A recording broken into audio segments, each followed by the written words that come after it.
തിരുവചനം തിരുവചനം. ഈശോ മിശിഹായിക്ക് സ്തുതിയായിരിക്കട്ടെ. ഈശോയുടെ പരസ്യജീവിത ശുശ്രൂഷയിൽ അദ്യവസാനം അവിടുത്തെ ചങ്ക് നിറഞ്ഞു നിന്ന ചിന്ത ദൈവരാജ്യം എന്നുള്ളതായിരുന്നു. വിശുദ്ധ സുവിശേഷത്തിൽ നാം വായിക്കുന്നു ഈശോയുടെ ദൗത്യ ആരംഭത്തെക്കുറിച്ച്. മർക്കോസ് 1:14-15 തിരുവചനങ്ങളിൽ, യോഹന്നാൻ ബന്ധനസ്ഥനായപ്പോൾ ഈശോ ദൈവത്തിൻ്റെ സുവിശേഷം പ്രസംഗിച്ചുകൊണ്ട് ഗലീലയിലേക്ക് വന്നു. അവൻ പറഞ്ഞു, സമയം പൂർത്തിയായി, ദൈവരാജ്യം സമീപിച്ചിരിക്കുന്നു. ഈശോയുടെ 3 വർഷക്കാലത്തെ ശുശ്രൂഷയെപ്പറ്റിയുള്ള സമ്മറി സ്റ്റേറ്റ്മെൻറ്റ്സ് സുവിശേഷകന്മാർ ആവർത്തിച്ച് നൽകുമ്പോൾ അവിടെ എടുത്തു പറയുന്നതും ഈശോ രാജ്യത്തിൻ്റെ സുവിശേഷം പ്രസംഗിച്ചുകൊണ്ടും എല്ലാ രോഗങ്ങളും വ്യാധികളും സുഖപ്പെടുത്തിയും എല്ലാ നഗരങ്ങളിലും ഗ്രാമങ്ങളും ചുറ്റി സഞ്ചരിച്ചു എന്നാണ്.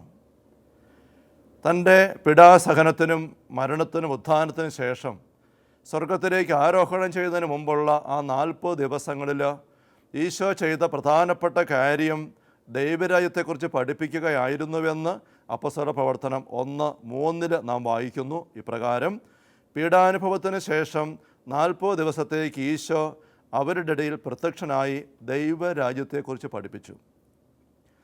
ഈ ദൈവരാജ്യത്തിൻ്റെ പ്രധാന ശത്രുവായി, തടസ്സമായി ഈശോ കണ്ടത് സാത്താനെയാണ്, അവൻ്റെ രാജ്യത്തെ, നരകരാജ്യത്തെ ആണ്. മത്തായി 12:28 അതുകൊണ്ട് ഈശോ പഠിപ്പിക്കുന്നതായിട്ട് നാം വായിക്കുന്നു, ദൈവാത്മാവിനെ കൊണ്ടാണ് ഞാൻ പിശാചുക്കളെ ബഹിഷ്കരിക്കുന്നതെങ്കിൽ ദൈവരാജ്യം നിങ്ങളിൽ വന്നു കഴിഞ്ഞിരിക്കുന്നു.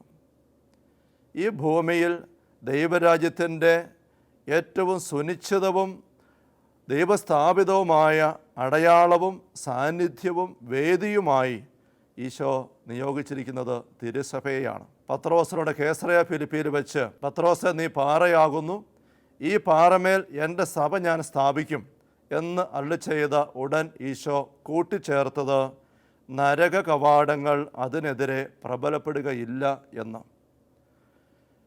ലൂക്കായുടെ സുവിശേഷത്തിൽ 22-ാമത്തെ അധ്യായത്തിൽ നാം വായിക്കുന്നു, ഈശോ പത്രോസിനൊരു മുന്നറിയിപ്പ് കൊടുക്കുന്നതായി, ശെമയോനെ ശെമയോനെ, സാത്താൻ നിങ്ങളെ ഗോതമ്പ് പാറ്റുന്നത് പോലെ പാറ്റിക്കൊഴിക്കുവാൻ ഉദ്യമിച്ചു എന്ന്. അതിൻ്റെ അർത്ഥം എന്താണെന്ന് ഈശോയെ തള്ളിപ്പറയാൻ ഇടവന്ന അനുഭവത്തിലൂടെ തിരിച്ചറിഞ്ഞ പത്രോസ് പിന്നീട് തൻ്റെ ശുശ്രൂഷയ്ക്ക് ഏൽപ്പിക്കപ്പെട്ട ദൈവജനത്തിന് എഴുതി, അലറുന്ന സിംഹത്തെ പോലെ നിങ്ങളുടെ ശത്രുവായ പിശാച് ആരെ വിഴുങ്ങണമെന്ന് അന്വേഷിച്ചുകൊണ്ട് ചുറ്റി നടക്കുന്നുവെന്ന് 1 പത്രോസ് 5:8 നാം അത് വായിക്കുന്നുണ്ട്. ഒന്നാമത്തെ മാർപ്പാപ്പയെ അനുകരിച്ച് ഇപ്പോഴത്തെ മാർപ്പാപ്പ ഫ്രാൻസിസ് പാപ്പ ചുമതലയേറ്റ നാൾ മുതൽ സാത്താനെ അവൻ്റെ കെണികളെയും കുറിച്ച് മുന്നറിയിപ്പ് തരുന്നതിന് വിരമിച്ചിട്ടില്ല. 2014 ഏപ്രിൽ 11 പ്രഭാത വിചിന്തനത്തിൽ പാപ്പ പറഞ്ഞു, സാത്താൻ എന്നത് പ്രിയമക്കളെ ഒരു പഴങ്കഥയല്ല. ഈ 21-ാം നൂറ്റാണ്ടിലും അവൻ പ്രവർത്തന നിരതനാണ്. വിശുദ്ധ ഗ്രന്ഥത്തിൻ്റെ ഏടുകളിൽ നിന്നും അവനെതിരെയുള്ള പോരാട്ടത്തിൻ്റെ മാർഗങ്ങൾ നാം പഠിക്കണം. എഫെസസ് ലേഖനത്തിൽ 6-ാമത്തെ അധ്യായം 11 മുതലുള്ള വാക്യങ്ങളിൽ സാത്താൻ്റെ കുടിലതന്ത്രങ്ങളെ എതിർത്ത് നിൽക്കുവാൻ ദൈവത്തിൻ്റെ എല്ലാ ആയുധങ്ങളും ധരിക്കുവാൻ അപ്പോസ്തലൻ എഴുതുന്നുണ്ടല്ലോ. അതിനായി ദൈവരാജ്യത്തിൻ്റെ രഹസ്യങ്ങൾ നാം അറിയണം. വിധക്കാരൻ്റെ ഉപമ ഈശോ പഠിപ്പിച്ചു കഴിഞ്ഞ് അർത്ഥം എന്താണെന്ന് അന്വേഷിച്ചുകൊണ്ട് ഈശോയുടെ പക്കൽ സ്വകാര്യമായി എത്തി ശിഷ്യന്മാരുടെ ഈശോ പറഞ്ഞില്ലേ, ദൈവരാജ്യത്തിൻ്റെ രഹസ്യങ്ങൾ അറിയാൻ വരം ലഭിച്ചിരിക്കുന്നത് നിങ്ങൾക്കാണ്. സ്നേഹമുള്ളവരെ, ദൈവരാജ്യത്തിൻ്റെ രഹസ്യങ്ങൾ അറിയുവാനായി നമുക്ക് നമ്മുടെ ഉള്ളങ്ങളെ ഈശോയുടെ പക്കൽ തുറക്കാം. ദൈവരാജ്യത്തിൻ്റെ രഹസ്യങ്ങൾ അറിയുവാനുള്ള ആഗ്രഹത്തോടുകൂടെ ഈശോയുടെ പാദങ്ങളിലിരുന്ന ശിഷ്യന്മാരോട് ലൂക്കാ 8 നമ്മൾ വായിക്കുന്നല്ലോ. വിധക്കാരുടെ ഉപമയെ വിശദീകരിച്ച് ഈശോ പറയുമ്പോൾ ആദ്യം പറയുന്നത്, വിധക്കാരൻ വിതയ്ക്കുന്ന വിത്ത് കൊത്തിയെടുത്തുകൊണ്ട് പോകാനായിട്ട് പക്ഷികൾ വരുമെന്ന് താൻ പറഞ്ഞത് പിശാചിനെക്കുറിച്ചാണ് എന്നാണ്. അപ്പോൾ ദൈവരാജ്യത്തിൻ്റെ ശുശ്രൂഷയുടെ ഏറ്റവും ഒന്നാമത്തെ ശത്രുവായിട്ട് ഈശോ അവിടെ പിശാചിനെ, സാത്താനെയാണ് അവതരിപ്പിക്കുന്നത്. അതേ വചനഭാഗത്ത് തന്നെ പ്രത്യേകിച്ചും മത്തായി 13 കളകളുടെ ഉപമ ഈശോ പറയുമ്പോഴും കൃഷിക്കാരൻ നല്ല ഗോതമ്പ് വിതച്ച് കൃഷി നടത്തുമ്പോൾ അവയ്ക്കിടയിൽ കള വിതയ്ക്കുന്ന ശത്രുവായിട്ട് പിശാചിനെ ഈശോ അവതരിപ്പിക്കുന്നത് നമുക്ക് കാണാം. അപ്പോൾ ദൈവരാജ്യത്തിനെതിരെ നിരന്തരം ഒന്നുകിൽ വചനത്തിൻ്റെ വിത്തുകൾ വീഴുമ്പോൾ തന്നെ കൊത്തിയെടുത്തുകൊണ്ട് പോവുക, നശിപ്പിച്ച് കളയുക, അതല്ല എങ്കിൽ വചനത്തിൻ്റെ വിത്തുകൾ മുളച്ച് വളരുന്ന അനുഭവം മനുഷ്യഹൃദയങ്ങളിൽ ഉണ്ടായിക്കഴിയുമ്പോൾ അത് തടയാൻ പറ്റാതെ വന്നാൽ ആ ഹൃദയങ്ങളിലേക്ക് ചെന്നിട്ട് ഈ വചന കൃഷിക്ക് തടസ്സമാകാവുന്ന രീതിയിൽ പൈശാചികമായ വിത്തുകൾ, കളയുടെ വിത്തുകൾ വിതച്ച് അവയ്ക്കിടയിൽ അസ്വസ്ഥപ്പെടുത്താൻ നോക്കി നിരന്തരം ദൈവരാജ്യത്തിനെതിരെ ഇങ്ങനെ പടപൊരു നിൽക്കുന്ന സാത്താൻ. നമ്മൾ ദൈവരാജ്യത്തിൻ്റെ രഹസ്യങ്ങളെപ്പറ്റി ചിന്തിക്കുമ്പോൾ ഈ നരകരാജ്യത്തിൻ്റെ രഹസ്യങ്ങളെ തിരിച്ചറിയണം എന്ന് നമ്മൾ അതുകൊണ്ട് മനസ്സിലാക്കുകയാണ്. നരകരാജ്യത്തിൻ്റെ രഹസ്യങ്ങൾ പിശാചിനെതിരെ സമൂലമായ ഒരു നിലപാടെടുക്കുവാനായിട്ട് അവൻ്റെ സകല കുതന്ത്രങ്ങളെയും ചെറുത്തോൽപ്പിക്കാൻ പറ്റുന്ന രീതിയിലുള്ള ഒരു ആത്മീയ ശൈലി എടുക്കുവാനായിട്ട് നമ്മൾ ശ്രദ്ധിക്കണം എന്ന് ചിന്തിക്കുമ്പോൾ തന്നെ ഒരു പക്ഷേ നമ്മൾ കുറച്ച് പേരുടെയൊക്കെ മനസ്സിൽ ചിന്ത കയറി വരാം, ഈ ഈശോ ബൈബിളിൽ പറയുന്നത് പോലെ അല്ലെങ്കിൽ ഈശോയെപ്പറ്റി സുവിശേഷകന്മാർ ബൈബിളിൽ എഴുതി വച്ചിരിക്കുന്നത് പോലെ ഇത്ര ഭയാനകമായ അല്ലെങ്കിൽ ഭയങ്കരനായ ഭയപ്പെടേണ്ട ഒരു വ്യക്തിയാണോ ഈ സാത്താൻ? ഒരു പക്ഷേ അന്നത്തെ കാലഘട്ടത്തിൽ എന്തെങ്കിലുമൊക്കെ ഒരു പഴയ കാല ചിന്തകൾ, കുറച്ചൊക്കെ അന്ധവിശ്വാസവും അറിവില്ലായ്മയും ഒക്കെ ആയിട്ട് നിറക്കുന്ന ചിന്തകൾ ഈശോയുടെ പ്രബോധനത്തിലും ഈശോയെപ്പറ്റി എഴുതി വെച്ച അപ്പസ്വരന്മാർ ശിഷ്യന്മാരുടെ എഴുത്തുകളിലുമൊക്കെ കടന്നു കയറി നിൽക്കുന്നതല്ലേ ഉള്ളൂ. ഇന്ന് ശാസ്ത്രം വളർന്നു, മനഃശാസ്ത്രവും സൈക്കാട്രിയും ഒക്കെ ഇതുപോലെ വികസിച്ച് വളർന്ന് വന്നിരിക്കുന്ന അവസ്ഥയിൽ ഈ പൈശാചികമായ തലങ്ങളെപ്പറ്റി ചിന്തിക്കുന്നത് തന്നെ ഒരു പോരായ്മയല്ലേ? ഈ ചിന്ത നമ്മുടെ ഉള്ളിൽ കയറി വരാം. ഫ്രാൻസിസ് പാപ്പ സ്ഥാനമേറ്റ് കഴിഞ്ഞ് ഉടനെയുള്ള നാളുകളിൽ ഞാൻ സൂചിപ്പിക്കുകയുണ്ടായി, അദ്ദേഹം ആവർത്തിച്ച് പിശാചിൻ്റെ ഇടപെടലുകളെപ്പറ്റി മുന്നറിയിപ്പ് തരികയുണ്ടായി. അങ്ങനെയുള്ള മുന്നറിയിപ്പ് അദ്ദേഹം കൊടുത്തപ്പോൾ വാഷിങ്ടൺ പോസ്റ്റ് മുതലായ പത്രങ്ങളിലൊക്കെ യൂറോപ്പിൽ കമൻറ്റുകൾ പ്രത്യക്ഷപ്പെട്ടു. ഒരു ആധുനിക കാല പാപ്പ പഴഞ്ചൻ സ്കൂളായ ഓൾഡ് സ്കൂൾ ഓഫ് സൈറ്റൻ അതിലേക്ക് ഇതാ പോകുന്നു, എന്താണ് ഇങ്ങനെ ഉദ്ദേശിക്കുന്ന രീതിയിൽ പുച്ഛത്തിൻ്റെയും വിമർശത്തിൻ്റെയും കമൻറ്റുകളൊക്കെ വരികയുണ്ടായി. അത് നിരീക്ഷിച്ച പാപ്പ അടുത്ത ദിവസത്തെ പ്രഭാത വിചിന്തന പങ്കുവെക്കലിൽ പാപ്പ തെളിച്ചു പറഞ്ഞു, നിങ്ങൾ പലരും എന്നോട് ചോദിക്കുന്നുണ്ട്, പിതാവേ ഇത് 21-ാം നൂറ്റാണ്ടല്ലേ, അങ്ങ് ഈ സാത്താനെപ്പറ്റി ഇങ്ങനെ പറയുന്നത് എന്തിനാ എന്ന്. അതേ മക്കളെ, ഈ 21-ാം നൂറ്റാണ്ടിലും പിശാച് പ്രവർത്തനനിരതനാണ്. പാപ്പ അവിടെ ആവർത്തിച്ച് എടുത്ത് പറഞ്ഞ് പഠിപ്പിക്കുകയാണ്. പിശാചിൻ്റെ ഈ അസ്തിത്വത്തെപ്പറ്റി, പ്രവർത്തനത്തെപ്പറ്റി നമ്മുടെ ഉള്ളിൽ സംശയങ്ങൾ ഉണ്ടാവുക സ്വാഭാവികമാണ്. കാരണം അവൻ അരൂപിയാണ്. ദൈവത്തെപ്പറ്റി സംശയിക്കുന്നവരും ദൈവമില്ലെന്ന് വാദിക്കുന്നവരും ഉണ്ട്. ദൈവത്തിൽ വിശ്വസിക്കുന്നവർ തന്നെ പിശാചിനെപ്പറ്റി സംശയിക്കുന്നു, പിശാച് ഇല്ലയെന്ന് വാദിക്കുന്നുണ്ട്. പിശാച് എന്ന് പറയുന്നത് വെറൊരു ശക്തി മാത്രമാണ്, അതൊരു വ്യക്തിയല്ല എന്ന് ചിന്തിക്കുകയും വാദിക്കുകയും ചെയ്യുന്ന അനേകരുണ്ട്. പ്രത്യേകിച്ചും സഭയുടെ വക്താക്കൾക്കിടയിലും ഒക്കെ ദൈവശാസ്ത്രം പഠിച്ച അനേക വൈദികർ പോലും പിശാച് ഒരു വ്യക്തിയായിട്ട് ഉണ്ട് എന്ന് വിശ്വസിക്കാനായിട്ട് പറ്റുന്നില്ലാത്തവരാണ് എന്നുള്ളത് യാഥാർത്ഥ്യമാണ്. ഈ അവസരത്തിൽ ഒന്ന് രണ്ട് ചിന്തകൾ ആത്മാർത്ഥതയോടെ ഈ ഒരു മേഖലയെപ്പറ്റി സത്യമറിയാൻ ആഗ്രഹിച്ചുകൊണ്ട് അന്വേഷിക്കുന്നവർക്കായിട്ട് പങ്കുവെക്കാനായിട്ട് ആഗ്രഹിക്കുകയാണ്. അമേരിക്കയിൽ കണക്റ്റിക്കട്ട് എന്ന സ്ഥലത്ത് ജീവിച്ചിരുന്ന 2005 മരിച്ച സ്കോട്ട് എം പെക്ക് എന്നു പേരായ ഒരു സൈക്കാട്രിസ്റ്റിനെ കുറിച്ച് ഒരുപക്ഷെ നിങ്ങൾ കുറച്ച് പേരെങ്കിലും കേട്ടിട്ടുണ്ടാകും. അദ്ദേഹത്തിൻ്റെ ഏറ്റവും അവസാനത്തെ പുസ്തകമാണ് ഇത്, ഗ്ലിംസസ് ഓഫ് ദി ഡെവിൾ. പിശാചിനെ പറ്റിയുള്ള ചില സൂചനകൾ അല്ലെങ്കിൽ നേർക്കാഴ്ചകൾ. ഇത് അദ്ദേഹം തൻ്റെ ജീവിതത്തിൽ അനുഭവിച്ചറിഞ്ഞ ചില യാഥാർത്ഥ്യങ്ങൾ തുറന്ന് പങ്കുവെക്കാനായിട്ട് പരിശ്രമിച്ചതിൻ്റെ ഫലമാണ്.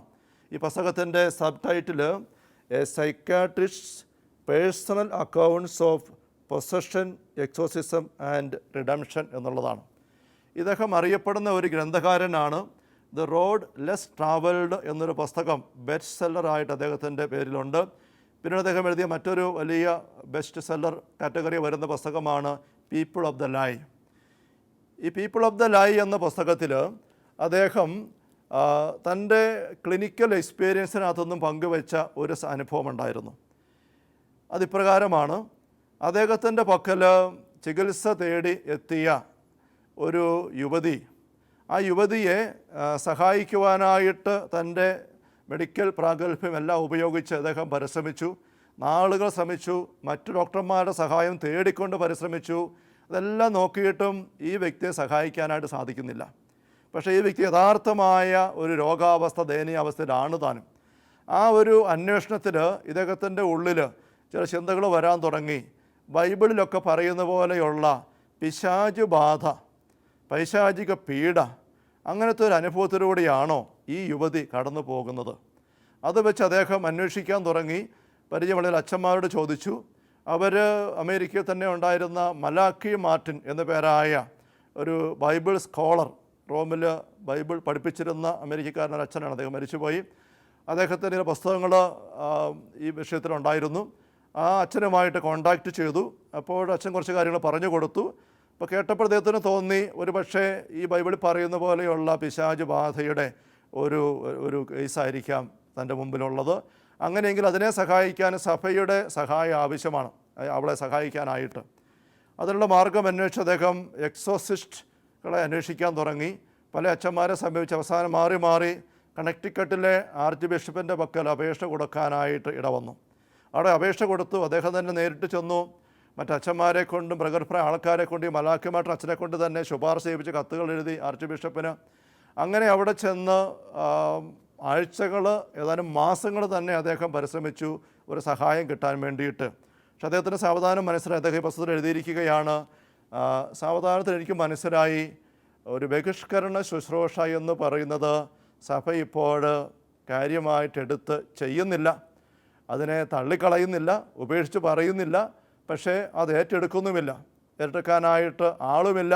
എക്സോസിസ്റ്റ് എന്ന പേരായ ഒരച്ഛൻ അവിടെ ഉണ്ട്. പക്ഷേ അദ്ദേഹത്തെ സമീപിച്ചപ്പോൾ അദ്ദേഹം പറഞ്ഞു, ഇങ്ങനത്തെ കേസുകൾ ഇതുപോലെയുള്ളതൊന്നും കൈകാര്യം ചെയ്യാൻ എനിക്ക് പരിചയമില്ല, സോറി എന്ന് പറഞ്ഞ് ഒഴിയുന്നിടത്ത് അദ്ദേഹം ഇതിനകത്ത് പങ്കുവെക്കുന്നുണ്ട്. ആ നിസ്സഹായ അവസ്ഥയിൽ അദ്ദേഹം ചിന്തിച്ചു എന്താ ചെയ്യുക? തൻ്റെ പേഷ്യൻറ്റിനെ സഹായിക്കണം, ആത്മാർത്ഥയുള്ള മനുഷ്യൻ. അദ്ദേഹം അതിനുവേണ്ടി ചെയ്യുന്നത് ചിന്തിച്ച് രാത്രിയും പകലും വിഷമിച്ചും അന്വേഷിച്ച് കിടക്കുമ്പോൾ അദ്ദേഹം തന്നെ എഴുതുകയാണ്, ഏതാണ് ഒരു എക്സോസിസ്റ്റ് എനിക്ക് കിട്ടുക? അവസാനം അദ്ദേഹം മനസ്സിൽ വന്നു, ഞാൻ തന്നെ ആയിരിക്കണം ആ എക്സോസിസ്റ്റ്, ഞാൻ തന്നെ ഈ എക്സോസിസം ചെയ്യണം, വേറെ ആരെയും കിട്ടുന്നില്ല. എങ്ങനെ ചെയ്യും അറിഞ്ഞുകൂടാ. അതിനുവേണ്ടി പിന്നെ അദ്ദേഹം പഠിക്കാനായിട്ട് തുടങ്ങി. അതിൻ്റെ ഭാഗമായി അദ്ദേഹം മനസ്സിലാക്കി, പിശാചിനെ ബഹിഷ്കരിച്ചു കൊണ്ടുള്ള ശുശ്രൂഷ ചെയ്യണമെങ്കിൽ ആദ്യം താൻ തന്നെയും പിശാചിൻ്റെ സകല അടിമത്തങ്ങളിൽ നിന്ന് സ്വതന്ത്രനാവണം. അതെങ്ങനെ സാധിക്കുക? അതിന് സഭ ഒരുക്കുന്ന മാർഗമാണ് മാമോദീസ. മാമോദീസ മുങ്ങാനായിട്ട് വരുന്ന വ്യക്തിയോട് പള്ളിക്ക് പുറത്ത് വെച്ച് കാർമികൻ ആദ്യം ചോദിക്കുന്ന ചോദ്യം, പിശാചിൻ്റെ അടിമത്തത്തിൽ നിന്നും മോചിതയാകാൻ നീ ആഗ്രഹിക്കുന്നു എന്നുള്ളതാണ്. അദ്ദേഹം അത് മനസ്സിലാക്കി കഴിഞ്ഞപ്പോൾ സ്നാനം സ്വീകരിക്കുവാനുള്ള നടപടികൾ ആരംഭിച്ചു. അദ്ദേഹം ഒരു സഭയിൽ, കത്തോലിക്ക സഭയ്ക്ക് പുറത്തുള്ള സഭയിലാണ് അദ്ദേഹം ചെന്ന് അതിന് നടപടിക്രമങ്ങൾ ആരംഭിച്ചത് പൂർത്തിയാക്കി. അങ്ങനെ ആദ്യം ഒരു ക്രൈസ്തവ വിശ്വാസിയായിട്ട് മാറി. അമേരിക്കയിൽ ജനിച്ചു വളർന്ന ആളായിരുന്നുവെങ്കിലും ക്രൈസ്തവ അന്തരീക്ഷവും ചുറ്റുപാട് സമൂഹത്തിലേക്ക് ഉണ്ടായിരുന്നെങ്കിലും അദ്ദേഹം മാമോദിസ മുങ്ങിയിരുന്നില്ല, അദ്ദേഹം വേദപാഠം പഠിച്ചിരുന്നില്ല, പള്ളിയിൽ പോയിരുന്നില്ല, പ്രാർത്ഥിച്ചിരുന്നില്ല, ബൈബിൾ പഠിച്ചിരുന്നില്ല, ഒന്നുമില്ല. അങ്ങനെ വളർന്നു വന്ന ഒരു വ്യക്തിയാണ്. അങ്ങനത്തെ ഒരു കുടുംബ പശ്ചാത്തലമായിരുന്നു. പക്ഷേ ഈ ഒരു സാഹചര്യം വന്നപ്പോൾ അദ്ദേഹം തീരുമാനിച്ചു ഇത് ചെയ്യാതെ പറ്റത്തില്ല. അതിനുവേണ്ടി അദ്ദേഹം ക്രൈസ്തവ സഭയിലെ അംഗമായിട്ട് മാറി. എന്നിട്ട് അദ്ദേഹം അന്വേഷിക്കുകയാണ് ആരെ കൂട്ടിയാണ് ചെയ്യുക. അപ്പോൾ ഒരു ബിഷപ്പ്, കത്തോലിക്കനായ ഒരു ബിഷപ്പ് പേരൊക്കെ കൊടുക്കുന്ന ഒരു പ്രസംഗത്തിൽ പറയുന്നുണ്ട്. ആ ബിഷപ്പ് പറഞ്ഞു, ഞാനിത് ചെയ്തിട്ടില്ല, എനിക്കിതേപ്പറ്റി അറിഞ്ഞുകൂടാ, പക്ഷേ ഞാൻ സഹകരിക്കാം. അദ്ദേഹം വീണ്ടും അന്വേഷിച്ചപ്പോൾ ഒരു നവീകരണ കൂട്ടായ്മയിൽ പ്രവർത്തിക്കുന്ന ഒരു സഹോദരി പറഞ്ഞു, എനിക്ക് കുറച്ച് അനുഭവങ്ങളൊക്കെ ഉണ്ട്, പക്ഷേ ഒത്തിരി വലുതൊന്നുമല്ല, ഞാനത് വെച്ച് സഹകരിക്കാം, ഒരു പക്ഷേ വേണമെങ്കിൽ എൻ്റെ വീട്ടിൽ വെച്ച് നിങ്ങൾക്ക് ചെയ്യാം. അങ്ങനെ ഒരു തീരുമാനമായി. ഈ പറഞ്ഞ രോഗബാധിതയായ അല്ലെങ്കിൽ അസ്വസ്ഥയുള്ള പെൺകുട്ടി കുറേ ദൂരെയുള്ള സ്ഥലത്താണ്. ആ പെൺകുട്ടി അമ്മയും കൂടെ ഒരു നിശ്ചിത ദിവസം ഈ ഡോക്ടറെ വരുത്തുകയാണ്. എന്നിട്ട് അവർ ഈ പറഞ്ഞ രീതിയിൽ ഒരുങ്ങി മണിക്കൂറുകൾ ദീർഘിക്കുന്ന ഒരു ബഹിഷ്കരണ ശുശ്രൂഷ, എക്സോർസിസം അവരെ പെൺകുട്ടിയുടെ മേൽ നടത്തി. കുറേയേറെ ബഹളവും വയലൻ്റായ റിയാക്ഷൻസും അലറിപിടിക്കലുകളും എല്ലാം ഉണ്ടായി. അവർ വായിച്ചറിഞ്ഞിരുന്നു ഇങ്ങനത്തെ പെരുമാറ്റങ്ങളെ പറ്റിയൊക്കെ. അങ്ങനെ അതിലൂടെ മണിക്കൂറുകളെടുത്ത് ശ്രമകരമായ രീതിയിൽ ആ പ്രാർത്ഥനാ ശുശ്രൂഷ പൂർത്തിയാക്കി. ഈ പെൺകുട്ടി ശാന്തമായി കാണപ്പെട്ടു. അവർ പിരിഞ്ഞു.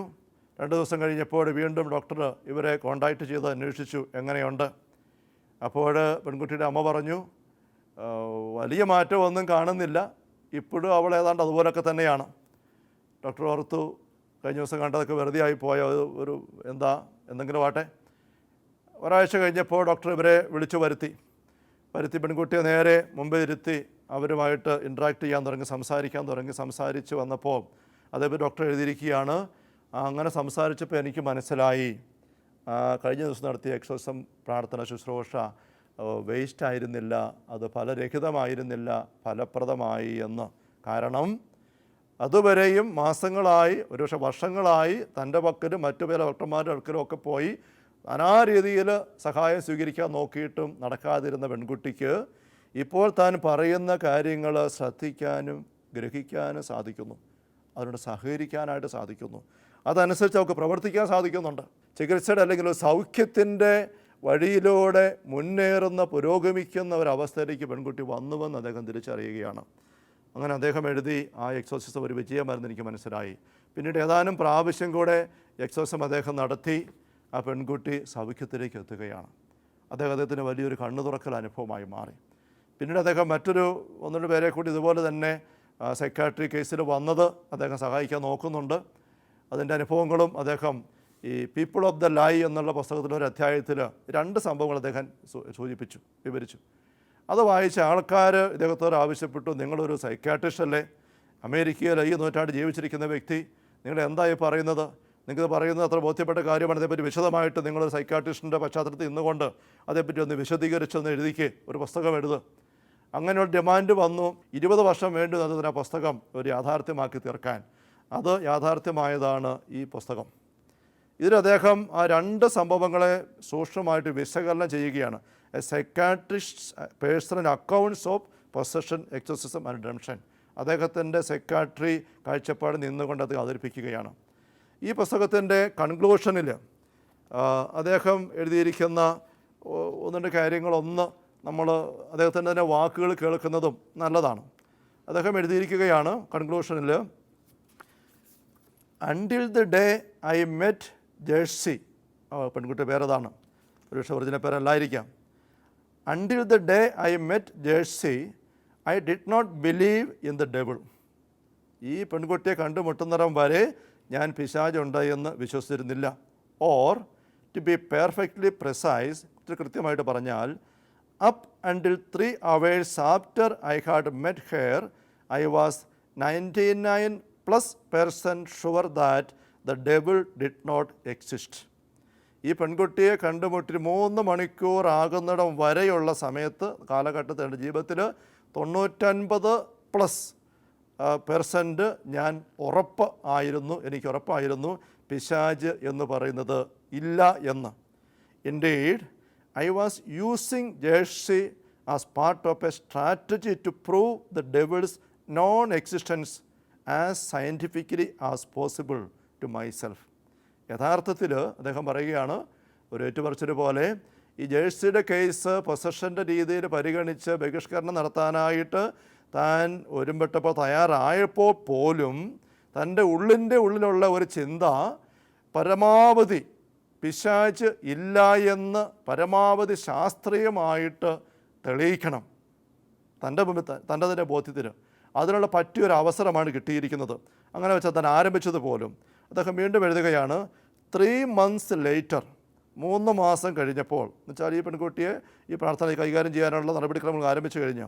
3 months later, I suppose I had been converted. 3 മാസം കഴിഞ്ഞപ്പോൾ എൻ്റെ മനസ്സിന് മാറ്റം വന്നു. I was now 95% sure enough to command an exorcism to be performed, even though I knew that my own profession might well seek my excommunication. 3 മാസം കഴിഞ്ഞപ്പോൾ എനിക്ക് 95% ഉറപ്പായി പിശാചെന്ന് പറയുന്നത് ഉണ്ടായിരിക്കണം എന്ന് വെച്ചാൽ, അതുകൊണ്ടാണ് അദ്ദേഹം ഒരു എക്സോർസിസം നടത്താനുള്ള ക്രമീകരണങ്ങൾ ചെയ്തതും മാമോദിസ മുങ്ങി സഭ അംഗമായി ഒരു ബിഷപ്പിൻ്റെയും പ്രാർത്ഥനാ സഹോദരിയുടെയൊക്കെ സഹായം തേടിക്കൊണ്ട് നീങ്ങുന്നതും. അങ്ങനെ നീങ്ങിയപ്പോൾ അദ്ദേഹത്തിന് അറിയാമായിരുന്നു. അദ്ദേഹം പറയുകയാണ്, എൻ്റെ പ്രൊഫഷൻ സൈക്കാട്രിസ്റ്റാണ്, എൻ്റെ പ്രൊഫഷന് ജോലി ചെയ്യുന്ന മറ്റ് സഹോദരങ്ങൾ അല്ലെ എൻ്റെ പ്രൊഫഷൻ എന്നെ എക്സ്കമ്മ്യൂണിക്കേറ്റ് ചെയ്യും, എന്നെ ആ കൂട്ടത്തിൽ നിന്ന് പുറന്തള്ളുമെന്ന് എനിക്ക് ഉറപ്പായിരുന്നു. വീണ്ടും അദ്ദേഹം പറയാണ്, 2 months later on the eve of the exorcism, 2 മാസം കഴിഞ്ഞ് ഈ എക്സോസിസം ചെയ്യുന്നതിൻ്റെ തലേ സായാഹ്നത്തിൽ, having heard Jersey scream at me while simultaneously smiling, my certainty that she was demonically possessed was 99%. ഈ പ്രാർത്ഥന ശുശ്രൂഷ നടത്തുന്ന തലേ സായാഹ്നത്തിൽ ഇവളുമായിട്ട് കൈകാര്യം ചെയ്യുന്നിടത്ത് ഇവള് പൈശാചികമായ രീതിയിൽ ഡോക്ടറെ നോക്കി ചിരിച്ച് അല്ലെങ്കിൽ ഇളിച്ച് കാണിച്ച് അതേസമയം സ്ക്രീം ചെയ്യുന്നു, അലറുന്നു. ഇത് കണ്ടപ്പോൾ 99% എനിക്ക് വിശ്വാസം ബോധ്യമായി പിശാചുണ്ട് എന്ന്. ഇവിടെ അദ്ദേഹം എഴുതുകയാണ്, 4 days later ഇറ്റ് വാസ് 10%. 4 ദിവസം കഴിഞ്ഞപ്പോൾ അത് 100% total. I would never again doubt the existence of Satan. ഇനി ഒരിക്കലും ഞാൻ പിശാചുണ്ട് എന്നതിനെപ്പറ്റി സംശയിക്കുകയില്ല എന്ന് അദ്ദേഹം പറഞ്ഞിരിക്കുകയാണ്. ഇത് പറഞ്ഞ് പോയിട്ട് കൺക്ലൂഷനിൽ അദ്ദേഹം തുറന്ന് 1 കാര്യം കൂടി ഞാൻ ചേർക്കുകയാണ്. അദ്ദേഹം പറയുകയാണ്, ഞാനിങ്ങനെ എൻ്റെ ഈ അനുഭവത്തെപ്പറ്റി പങ്കുവെക്കുമ്പം ഇത് വായിക്കുന്ന അനുവാചകർ വിചാരിക്കും ഞാൻ നിങ്ങളെല്ലാം ഇത് വിശ്വസിക്കണമെന്ന് പ്രതീക്ഷിക്കുന്നുണ്ട് എന്ന്. ഇല്ല, നിങ്ങൾക്ക് അത്ര എളുപ്പമല്ലെന്ന് എനിക്കറിയാം. അദ്ദേഹം പറയുകയാണ്, you see there is one crucial difference in our experiences. അദ്ദേഹം പറയുകയാണ്, അദ്ദേഹത്തിൻ്റെയും വായനക്കാരുടെ അനുഭവത്തിലാണ് ഒരു വ്യത്യാസമുണ്ട്. എന്താണത്? I was there. ഈ എക്സോസിസം സംഭവിക്കുമ്പോൾ ഞാൻ അവിടെ ഉണ്ടായിരുന്നു. You were not. നിങ്ങളവിടെ ഉണ്ടായിരുന്നില്ല. Seeing is believing. I saw directly. കണ്ടാലേ വിശ്വാസം ഉറപ്പാവുകയുള്ളൂ. ഞാൻ കണ്ടു, ഞാനവിടെ ഉണ്ടായിരുന്നു. നിങ്ങൾ കണ്ട എന്നെ കേൾക്കുന്നതേ ഉള്ളൂ. അവിടെ നിങ്ങളിത് വിശ്വസിക്കൊണ്ട് ഞാനിപ്പോൾ പറയുകയല്ല. ഇത് പറഞ്ഞിട്ട് അദ്ദേഹം വീണ്ടും ഒരു വാക്കും ചേർക്കാൻ ഞാൻ ചേർത്ത് പങ്കുവെക്കുകയാണ്. In summary, it is my hope that you will envision that matters of possession and exorcism of demons and deliverance constitute a proper field of scientific enquiry. ചുരുക്കത്തിൽ ഞാൻ പ്രതീക്ഷിക്കുന്നു വായനക്കാരായ നിങ്ങളും എൻ്റെ കൂടെ ചേരും. എന്തിന്? ഈ ഡീമൻസ്, ഡെലിവറൻസ്, എക്സോസിസം, ഈ കാര്യങ്ങളൊക്കെ ഒരു ശാസ്ത്രീയ പഠനത്തിൻ്റെ വിഷയമായി യൂണിവേഴ്സിറ്റികൾ ചേർക്കണമെന്ന് വാദിക്കാൻ പ്രപ്പോസ് ചെയ്യാനായിട്ട്. Specifically I wish that you will join me in proposing that demonology be made an incipient sub speciality of psychiatry and psychology. മനഃശാസ്ത്രത്തിൻ്റെയും സൈക്കാട്രിയുടെയും ഒരു അവിഭാജ്യ ഘടകമായിട്ട് ഈ ഡീമനോളജിയും സേറ്റനോളജിയും എക്സോസിസം ഡെലിവറൻസും ചേർക്കണം. അത് ശാസ്ത്രീയമായി വൈദ്യശാസ്ത്രപരമായി ആൾക്കാരെ സഹായിക്കാനുള്ള ഉദ്യമങ്ങൾക്ക് കരുത്തും ശക്തിയും വ്യക്തതയും പകരുമെന്ന് അദ്ദേഹം അങ്ങനെ അടിവരയിട്ട് പറഞ്ഞിരിക്കുകയാണ്. സ്നേഹമുള്ള സഹോദരരെ, ഈ ഒരു സെഷനിൽ ഞാൻ ഈ സ്കോട്ട് എം പെക്ക് എന്നുള്ള 2005 അമേരിക്കയിൽ കണക്റ്റിക്കട്ടിൽ മരിച്ച് കടന്നുപോയ ഡോക്ടറുടെ അനുഭവം വന്ന് പങ്കുവെക്കുകയായിരുന്നു.